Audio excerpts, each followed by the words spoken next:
I will not ask you to stand, but I will ask you to raise your hand. Marvin Baldwin. There you go.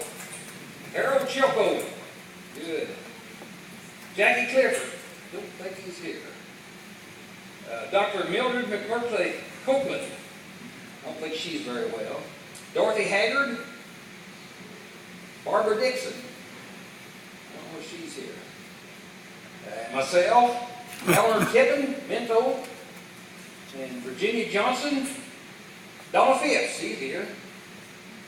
Ronnie Phillips. Donald Ratcliffe. We went over to his house last night for a class party, which was very enjoyable. Lois Atkins, she's here. Clifford Scobie, he's here.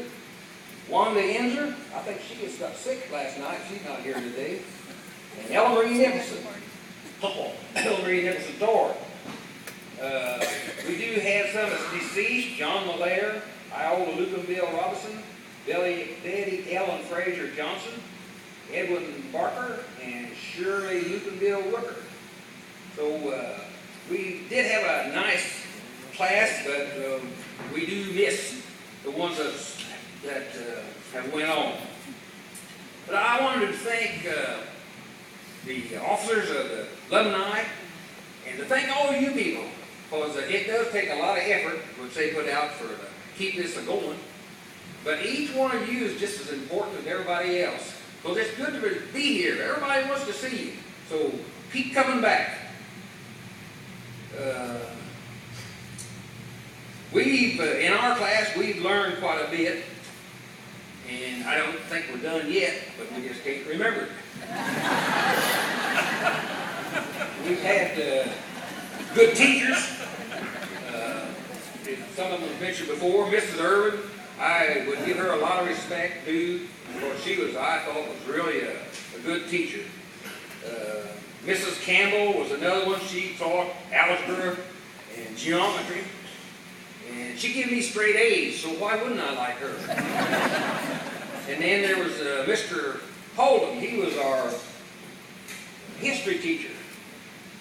And he was a good teacher, but he and I just didn't see eye to eye on him all the time. But I guess I was jealous of him. Our school corporation didn't change the hard books very often. So he used the same history books for several years, and he had them all broke down as daily outlines. So when we got ready for our next class, all he done was just give an outline that he prepared 2 or 3 years ago. And I thought I was jealous of it. He didn't have to work at it at all. He just copied everything that he had last year. But anyway, they were some good teachers. I paid a lot of attention to my mom and dad, even though they didn't think I did. But Dad told me, find you a good girl or a woman and take her for a wife. Your whole life would be so much easier. So being a junior, senior right then, I thought, well, I better start in.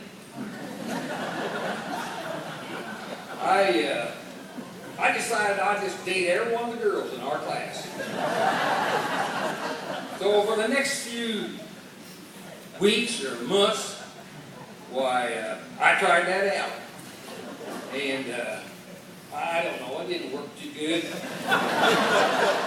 Never did get along. It was all about the same. Wasn't much to do but go to a drive-in movie or a root beer stand. They all had the same response of, watch the movie and keep your hands to yourself. So right after that then, I just started hanging around with the boys. Jack Clifford, I don't know, Harold Chilco, even some of the other boys, Claude Fowler, I don't know, Paul Lacey. Claude, we took a car down the railroad track one night. Paul Lacey, he was pretty good at cutting figure eights in the ball diamond. I don't know. We had a lot more fun, or I had a lot more fun, but we got into some more trouble anyway. Harold Chilco, he I had the old Model A when we was driving to school, and I could never go fast enough for him. But right out on 36, he'd get up behind me and push me down the road 55, 60 miles an hour. And now that just wasn't safe. We didn't get hurt, so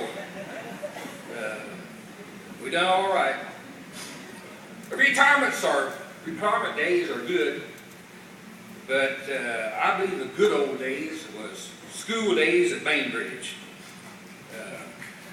Yeah. We've seen a lot of changes. I have no idea what our class would have done with cell phones and computers. But I got to say, the class of 1953 was one of the best. So we have had a lot of memories. I think everyone has carried out their career and made it, had its success. But just lots of things to remember. I had lots of personal experiences when I was young. One time, I guess I could tell you one little story anyway. When I was younger, we used to live over there pretty close to Bethel. And I'd always ride my bicycle over toward Clinton Falls. Seemed like that's where all the activity was. But the creek was over there. We was always playing around the creek. I rode my bicycle over there once, and I found a way to leave my bicycle on the road and managed to get myself across the creek. And I was going to go up in the woods, and gee, I heard a racket. Looked up, and there come a bear.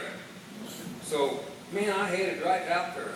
Nearest tree I could come to. It wasn't a very big tree, a small tree, but I climbed up that tree. And what, you guys never heard about bears in Clinton Falls?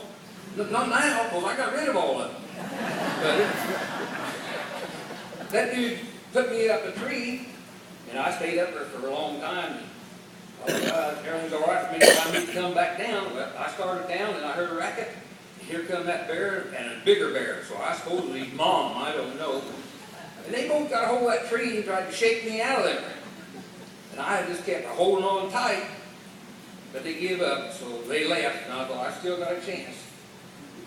No, not it. Here come another racket, here come another bear. It's bigger yet, so I suppose that was Daddy Bear, I don't know. But I just hear them mumbling, growling amongst themselves. Look what I got, look what I got. You know, they had me up a tree and they thought they had something. I thought maybe I was going to give up. I didn't know what I was going to do. Somebody had to come to get me.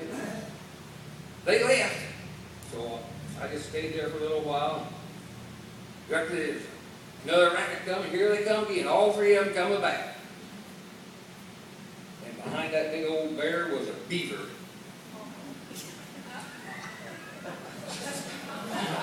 So I was there for a little while. And that big old bear, I could just see he was talking to that beaver, do your thing. And if you guys know anything about a beaver, when they cut a tree, what directions does it fall?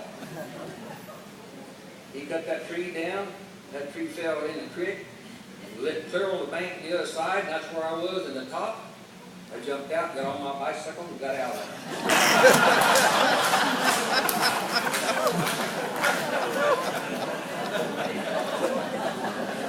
That is one of my stories. But I'm glad to see you guys have. I'm enjoying life myself. I've got another 60, 80 years to go yet, I think. But there's just so many things that the guys I run around with are sillier than I am. I think it was on our senior trip or something.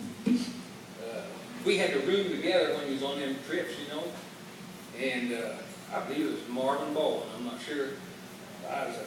We was in our room there, and he had his pants down, and I couldn't figure out, what on earth are you doing, Marvin? And he had his necktie wrapped around his leg, trying to tie that dude.